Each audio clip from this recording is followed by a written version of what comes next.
घना अंधकार चारों ओर पसरा हुआ था। हिमालय की बर्फीली चोटियों पर तेज हवाएं चीख रही थीं।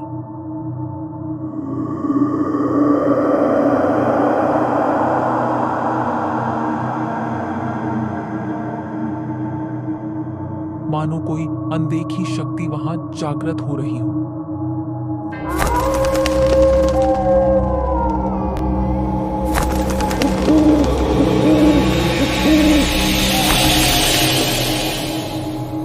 उन पहाड़ों के नीचे एक घना जंगल था, जहां हर रात कुछ अनहोनी घटनाएं घटती थी। स्थानीय लोग उस जंगल को कौशिकी वन कहते थे और सूर्यास्त के बाद वहां जाने की हिम्मत कोई नहीं करता था। किंतु उस रात एक अज्ञात यात्री, जिसकी आंखों में जिज्ञासा थी और दिल में भय, उस जंगल के भीतर कदम रख चुका था। उसके पैरों के नीचे सूखी पत्तियां चरमराई और दूर कहीं उल्लू की भयानक आवाज गूंजी। कौन हो तुम? अचानक एक गूंजती हुई स्त्री की आवाज ने उस यात्री को जकड़ लिया। यात्री कांप उठा। वह चारों ओर देखने लगा, लेकिन वहां केवल घना अंधेरा था। हवा में एक विचित्र गंध फैल गई, जैसे कहीं जलता हुआ रक्त हो। अध्याय 2, कौशिकी की वापसी। सदियों पहले यही जंगल देवी कौशिकी की तपोभूमि थी। कहा जाता है कि जब महादेवी पार्वती ने अपनी शुद्धतम शक्ति को अलग किया, तब उसी से कौशिकी देवी प्रकट हुई।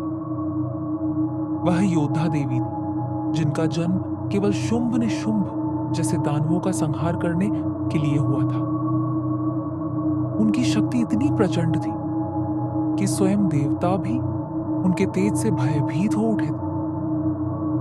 परंतु कालांतर में जब पृथ्वी ने फिर से पाप और अन्याय का भार उठाया, तो कौशिकी की आत्मा इस वन में समाहित हो गई।